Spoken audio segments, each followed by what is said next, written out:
Celtic are back in league duty on Sunday as they travel to Perth to face St Johnstone in the 12 o'clock kick-off. It's going to be an interesting one to see how the players pick themselves up after that defeat in Lazio, just the latest Champions League defeat for Brendan Rodgers' men. This is Tino with the count of the kick-off, joined here by James for this one. James, your initial thoughts ahead of Sunday's game?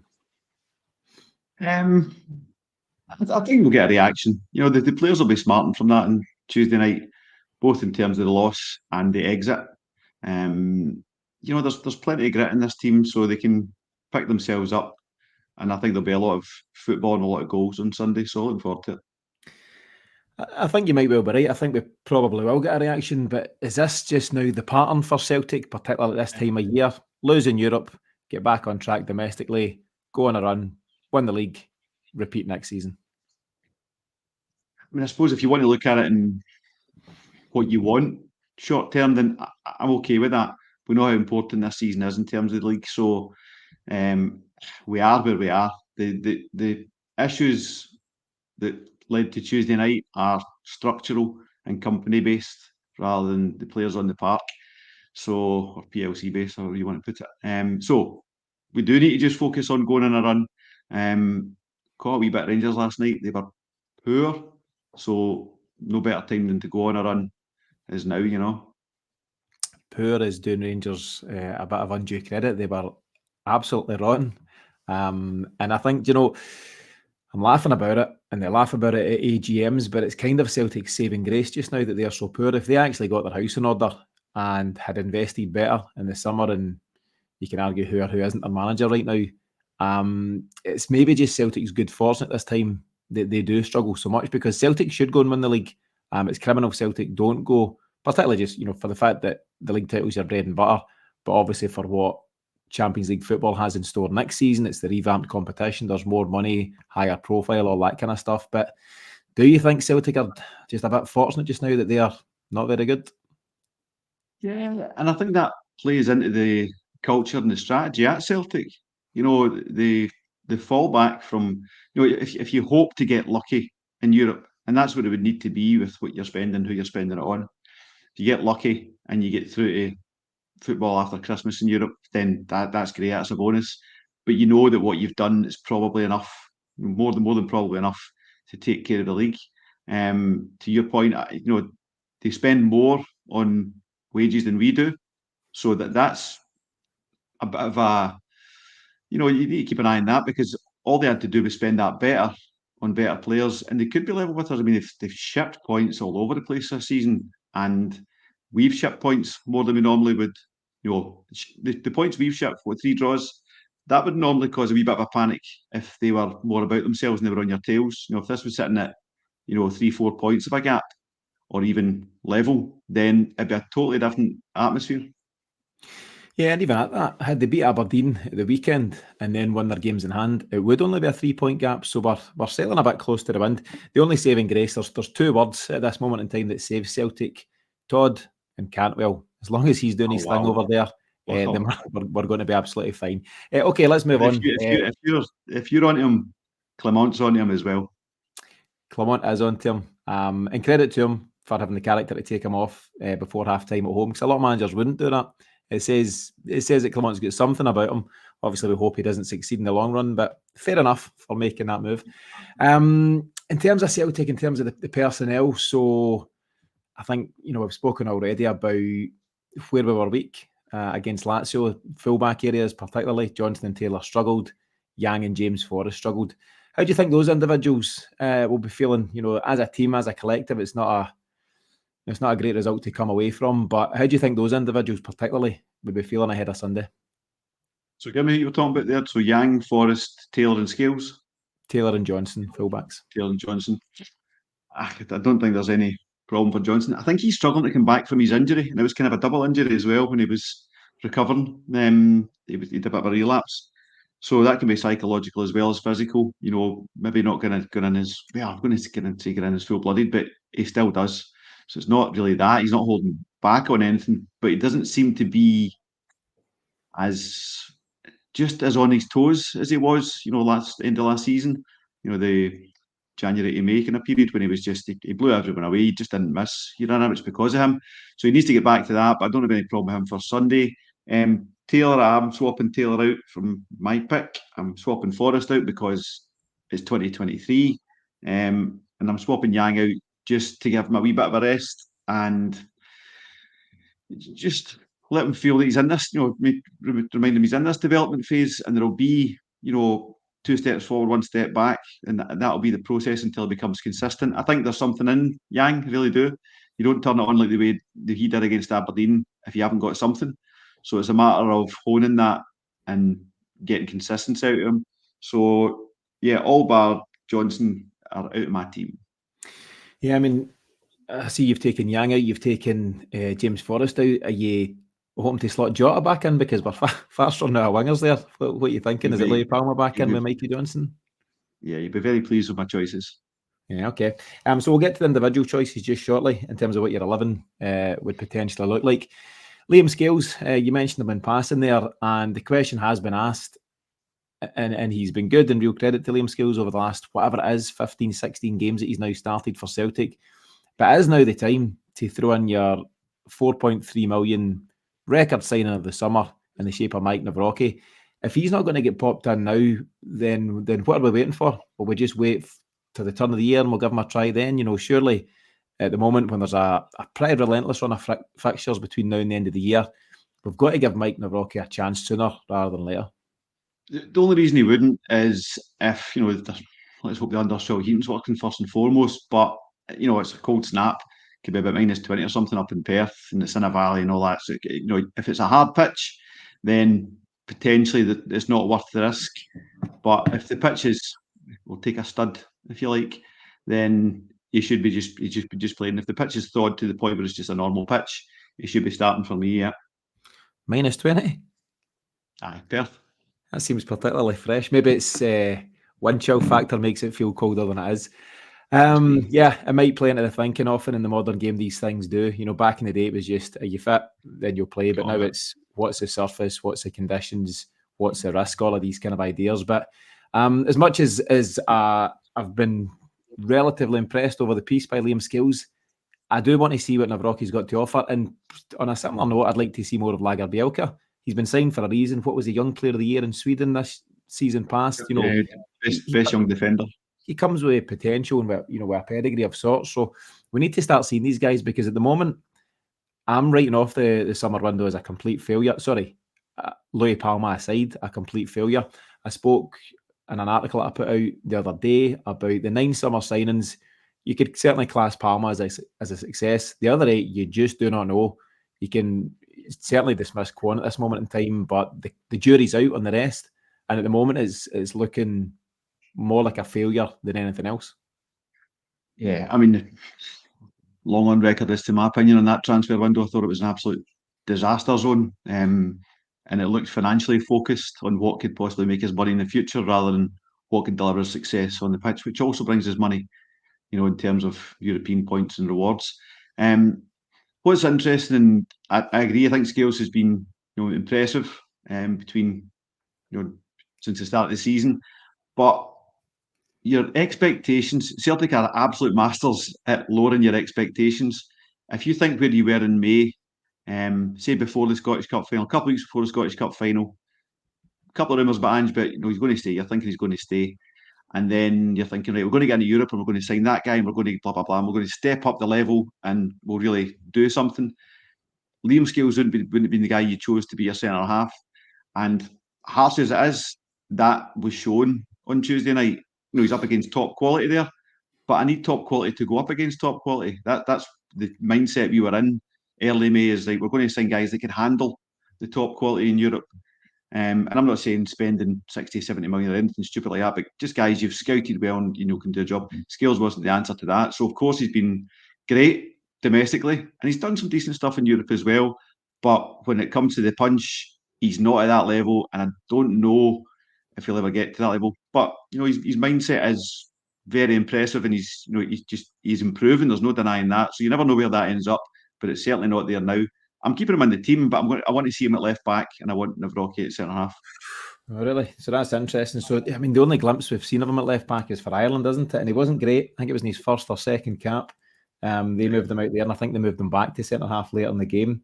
That said, it's clear that something needs to change in terms of Greg Taylor. You can't continue with that out there at this moment in time. Greg Taylor might pick up some form again. He might kick on to another level, but at the moment, he's really struggling. Bernabe doesn't seem to be chapping the door, so I can understand the call for skills. I don't think we'll see it.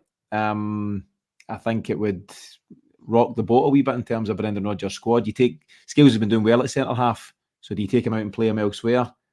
And Taylor for Rocky anyway.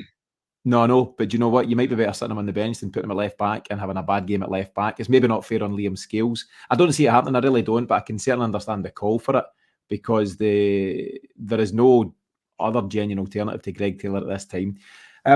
Well, look at the midfield. He's obviously got a headache in there as well, hasn't he? Because I mentioned the fact that at the moment he can't seem to put his hat on a third midfielder. It's always going to be McGregor and O'Reilly. And listen, there's a genuine question if it should be Callum McGregor, but it will be. But you could argue that he needs freshened up, taking out the firing line, whatever term you want to use. But David Turnbull, Paulo Bernardo, Odin Thiago Holm, Awata that I've mentioned, Kwon, none of these guys have stepped up and said, I'll be your third midfielder while Rio Hitati's injured. And honestly, Sunday will just be I was going to say a toss of the coin. You need a three-headed coin to toss it between Bernardo, Thiago Holm and Turnbull. But it'll just be one of those three. But it could be any of them, couldn't it? I think so. I think you're right. But I think Bernardo, it was impressive for me on Tuesday night. You know, he's different kind of game, you know, when it's higher quality opposition, we're having to do a lot of pressing. But he showed bits of flair as well, getting down the wing, putting balls in the box. I think we've got to get him more game time. I don't think he's had, I can't remember when he's had 2 games in a row. It's all in and out, on the bench, off the bench. So for me, that's who I've gone with. I've gone with Bernardo, but I've not gone with McGregor. Awata? I think the McGregor situation is very, very complicated. It's not simply he's off form. He's been asked to play a different type of football than he was excelling at. He's also been asked to do it with different players in front of him almost every week, as we've just referenced. That can be difficult. He's asked to play a more patient, very, very heavy ball retention style of football, a lot of side passing, a lot of linking passing. One of the stats guys did a brilliant piece on him. I'll get it out and put in the show notes. And it was the kind of colour map of his, most, second most, and third most passes this time last year, and maybe it was last weekend.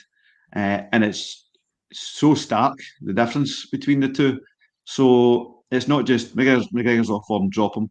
But I think part of it is that he's played so much football that taking on that new role or that new style and taking it on without settled partners adds additional load on his shoulders.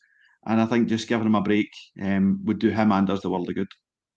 I agree with it. I've got to be honest with you. I'd quite like to see it for Callum McGregor's sake as much as anything just now, just to freshen him up. Listen, he'll be front and centre when it comes to taking on Rangers and the other challenges that we face before the turn of the year. But I do think you could just do him a favour and just let him reset physically and mentally. Just take a step back for a game or two and then come back freshened up for the challenge of the last few weeks of the year. Otherwise, why have a squad? Why have Awata? Why have potentially Kwon? We'll see, and some other guys there. I'd love to see the article. It would be interesting because it's not, some people think it's an agenda if you don't maybe rate a certain player. Some people think, yeah, absolutely. And some people think, there's an anti-Greg Taylor agenda or a James Forrester or whatever. We've said this before, and I've no qualms about repeating it. We want every player that pulls on a green and white shirt to do well. It's never a personal thing. It's never I just don't like that guy or whatever.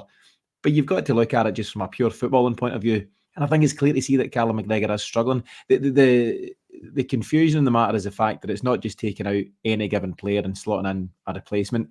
It's the club captain, and it's maybe the optics of that, to use the modern phrase, or what it would look like and what the headlines would be if Celtic fail to beat St Johnstone after dropping the captain. So it's not quite as simple as, say, I don't know, taking Alistair Johnstone out and putting Ralston in. There's more to it. And as I say, I don't think we'll see it, but if I seen a Wata in place, come line-up time on Sunday, I'd be pretty pleased with it as well. Moving forward, you've mentioned the wingers there, and I think Yang and Forrest, most likely do need to come out the firing line. And as you've leaned towards the end, do you think we'll be going for Palmer, Mikey Johnstone and Kyogo up top? Yeah. The only issue I've got is both Palmer and Mikey prefer to be on the left. Both like to come in. But I think I would lean towards Palmer there and having Mikey on the right. See, at the end of the day, Mikey Johnston's flattered to deceive, never really cemented his place, lacks confidence, whatever. All those things are true, but we are where we are now. He came off the bench on Tuesday night and he did exactly what he was being asked to do, which is go at guys and create stuff. And he created chances, and he was putting himself in places to collect other chances as well. So I think if you're, not that you need to be fair, but I think if you're just going on who's doing it for me, Johnston's shown that he can do it. Yeah. So if not now, then when? Completely behind that, as you would expect from me. But I think it's, he's almost admitted himself, Mikey Johnstone, he's got this short window between now and January, kind of to save his Celtic career. Otherwise, Brendan Rodgers would say, Mikey had talent, he was a good lad, but it just didn't work out, and he'll move on either on loan or permanently. My gut feeling again, I'm trying to put myself in Brendan Rodgers' shoes, is that he would probably go Louis Palmer on the left and stick with Yang on the right. That's what I think he'll do. But I believe, listen, to a huge extent, it should be a meritocracy. And Mikey Johnston's probably earned some minutes from the start. We keep throwing him in when Celtic are chasing the game. We need a win, or we need to claw back a draw or whatever. We're throwing him into the mix, into an unsettled team. And that's maybe not fair on him. But listen, that's part of it. That's part of being at Celtic. So fine, it is what it is. But I don't think he'll get the nod on Sunday. I just think he's not quite up there in terms of Brendan Rodgers' thinking. So we'll see how he goes, but I think it will probably be Palmer and Yang. No qualms about Kyogo. There's the kind of ongoing question just now, is Kyogo off form? He's just simply not getting the service, is he? The service, but even bad qualms, what would I do? Well, you don't see O as a genuine alternative?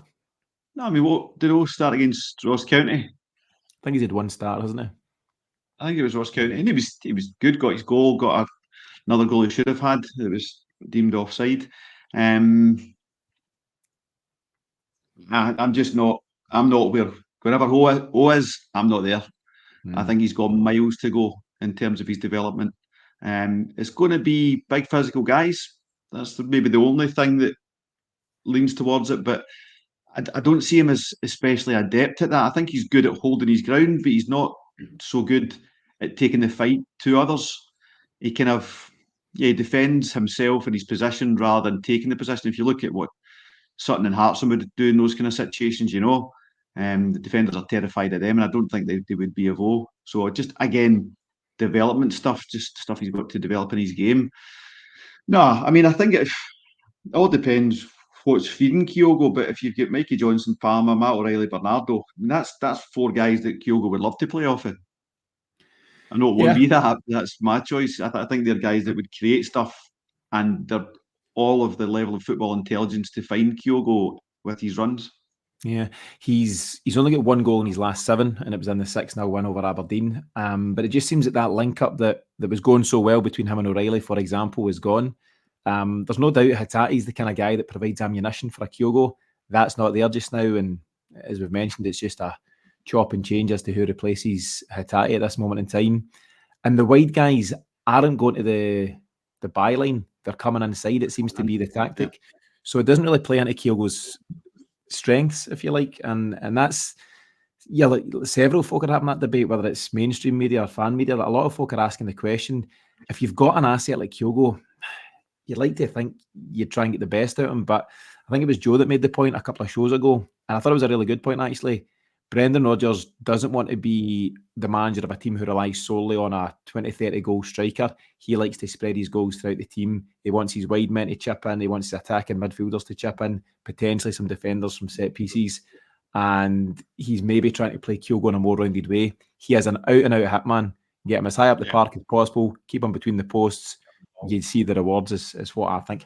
And what about Brendan Rodgers himself? James Bridle made the comment that he thinks that he's not the exact term he used, but lost his spark. He doesn't seem to be animated. Yeah, he's not as energized. I think Energized was the word. Do you agree with that? He's very balanced, doesn't he, Brendan Rodgers? When he speaks, he's calm. He doesn't get too high with the highs, doesn't get too low with the lows. He's very much in the kind of the middle ground and the balanced space. How do you think he's feeling though? Because he's been sold a turkey, right? There's no getting away from it. He's come back to Celtic and he's been dealt a lot of question marks in terms of the summer signings. He now takes the flak. There's all the headlines. One of the poorest Champions League records around for any manager. He's a professional. He takes pride in what he's achieved in the game as a coach, as a manager. That kind of criticism stings, and it's fine if you're failing on your own terms. But I think Celtic, in terms of the recruitment right now, have set him up to fail, and it's little wonder our campaign has gone the way it's gone. So how do you think Rodgers feels as he gets set to go back to Scottish Premiership duty? I would say even before that, what transpired in Europe, most of us knew was going to transpire. Rodgers definitely knew was going to transpire. He thought, I might be able to squeeze every last inch out of these boys and get the break of the ball. He got every inch out of them, every last drop of talent out of them, but it was break of the ball or just not enough. We didn't get the results. We've been in all 5 games. No prizes for that. As to how he's feeling, unless he's had a really heavy hand in not bringing in the players, as in what we did sign. If we're going to sign all those players plus 4 quality, so in his press conference this afternoon, he said, and you're looking at the squad, with the quality we'd lost, we would need 4 quality players, and we'll be looking to do that over the next couple of transfer windows, which is a scary term itself, as in just sit tight, you get nothing in January and you might get it sorted in the summer. But unless Rodgers was the main player in not getting those 4 players, as in I want those 4 players and no one else, and then deals don't happen.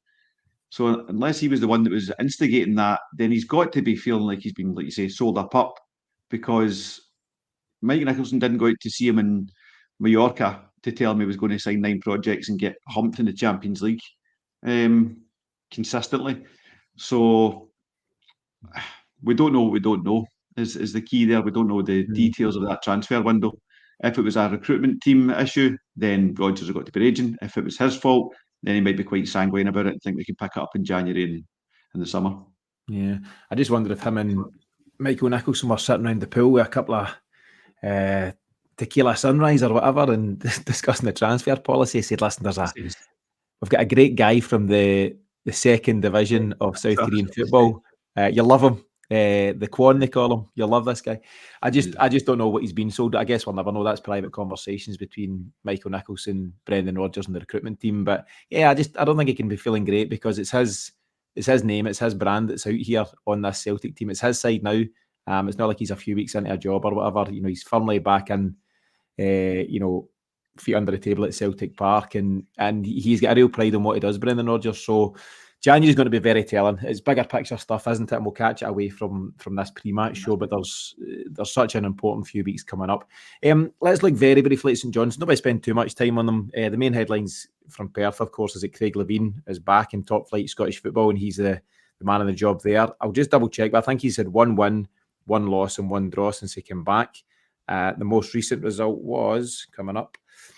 Hearts, yep. So he's gone back to Hearts and lost 1-0. Before that, they beat Ross County 1-0 in Perth, and they drew 2 each with Motherwell, also in Perth. It's too easy to say, but he just parks the bus, doesn't he? He's not going to go for anything creative, Craig Levein. He's not going to try anything different here. He's at home, desperate for the points. They're sitting second bottom of the table. I think they're only a point above bottom placed Livy. He'll do nothing else but go 4-5-1, something like that. Craig Levein is everything that's wrong with Scottish football. And I don't mean the man, I mean just his approach to management. And that can be dictated by the resources at hand. If you think back to how he would play against us with Hearts, and the one thing that really annoyed me was Rodgers is looking to find excellence, not just at Celtic, but in the league. And he goes to the league and says, right, let's do what they do in Europe and they do in England. Let's make sure there's the grass is cut so the ball can roll. And Levein was like, nah, we're keeping the grass long so the ball doesn't roll. So you're just saying, we're not playing football against you or anybody. We're going to have long grass. We're going to play anti-football. And if Scotland wants to do anything to improve its lot, that garbage has got to go. So we know what we're getting tomorrow. Probably no strikers, probably 4 midfielders and 6 defenders. It'll be horrendous. That's why I've picked such a football intelligent kind of attacking side, because I think you're really going to have to unlock them. It could be an opportunity for Turnbull with strikes from goal, but statistically difficult. I'd rather just get through them. But it's going to be really, really tough. I know that. Yeah, you wouldn't be surprised if he rolled out the old Craig Levein classic 4-6-0 that he used for Scotland back in the day. 6-4-0 is going to go. 6-4-0 mixing up. Well, Why not? Why not? You can't say he doesn't keep it fresh. In terms of the negative stuff, what you mentioned there about keeping the grass long and things like that probably brings the lines in and all these ideas. That's for me, it's more a Scottish football thing than a Craig Levein thing, because as long as Scottish football allow that and don't keep standards high, people like Levein, his priority, I suppose, is looking out for his club, whatever that club may be at the time, St Johnstone, Hearts, whoever. And he'll play within the rules to get any advantage he can. There should be a standard of excellence for Scottish football, particularly in the Premiership. Say, no plastic pitches, no bringing the lines in, no leaving the grass, like all these kind of things. But at the moment, we're open to any of those tricks. Any individuals that stand out? I don't know a great deal about St Johnstone at this moment in time, and like a lot of our opposition domestically, they change, frequently across each summer. They lose their better players. They have to refresh with, a mixed bag of different signings. Stevie May, guys like that are still around. Chris Kane up top, Andy Considine at the back, Liam Gordon at the back. Quite physically imposing guys, as you've mentioned. Anyone jump out to you? You've been watching much of the Super Jays this season? As much as last season and the season before. I mean, quite like them as a club. I don't have any ill feeling to St Johnstone themselves. It's tough, and it's numbers, and I think talk of change of ownership is Jeff Brown's son involved. I don't know if the change of ownership has happened yet, all that kind of stuff. So, you want to see these clubs do well, and it's a local club. It's got a good local support. Personnel wise, I remember in particular goalie in a decent game, Parkhead. I've got, thanks to Paddy's tip on Monday, I've got him down for a booking on Sunday. Right. For the time wasting. I mean, it'll be a long time before he gets it, probably 89th minute, something like that. That's gamble responsibly if you have to gamble at all. But that's my tip for the bet, is the goalie. But a good game at Parkhead, remember that. Yeah, that's right. He did. Dimitar Mitov is the name of the goalie. Absolutely Bulgarian. at it from the minute go.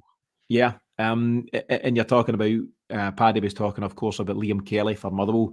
Time waster extraordinaire, but always good for a booking as a result. But whether these guys, we know how Scottish football works, they should get booked early bells, and that would put the brakes on any time wasting. But as we know, it's something that won't kick in until later in the game. Don Robertson's the referee, so we'll see what the Don decides to do, if anything. James, moving back to Celtic and the bigger picture, how do you see it going in terms of a scoreline? We've obviously spoken about the fact that it could be one of those afternoons, could be a long old lunchtime, given the way that we think Craig Levein will set up. But if Celtic get the mental freshness to go into this one, it's a new challenge after another disappointing game in Europe. How do you see it going? Yeah, I think they do. I think they can hit the reset button and get back to it, because they know how important it is. And there's no better way to wipe a bad result away than to follow it straight up with a convincing win. But tempo is key. You need to come out right out of the blocks, flying. Need to get a goal in the first 15 minutes, because that would quell at least a bit of the negative. But you know that these kind of managers, they go for 1-0 is no disaster. I'll just sit on 1-0 and then I'll try and throw the kitchen sink at it in the last 5 minutes and try and sneak a draw. So it's not like it was before, when you got one, then they try and equalise. They don't try and equalise. They spend 80 minutes just trying to stop you scoring again. But getting the first goal, absolutely key. And if you use the momentum of that to get a second, then they might come out and start to attack. Stevie May's scored a lot of goals wherever he goes and stuff, and he'll probably start on the bench. But he's a threat, especially if he's playing a lone striker role. So, and is it Chris Kane is there, the big lad? That's who they went with, certainly against Hearts, the two of them up top. Yeah, they'll not be too up top against us, but both able and both quite enjoy the lone striker physical role. So if it's Navrocki CCV, if it's Navrocki and Scales, they need to be on the ball for long balls coming out of St Johnstone and up to those guys. I talk there, James, but I don't hear no scoreline. 4-0. 4-0. I think you're right in terms of, we spoke recently about Angie's side. The big stats doing the rounds about Angie's side domestically was they either scored in the first 15 or in the last 15, and often both. And scoring that goal early changes the whole complexion of the game. It means at some point the opposition need to come out, and Celtic were able to pick them off at that time under Ange. At the moment, it seems more pedestrian, more patient, more pragmatic, all those things. But ultimately, we're finding ourselves getting into half-time and beyond without that crucial opening goal.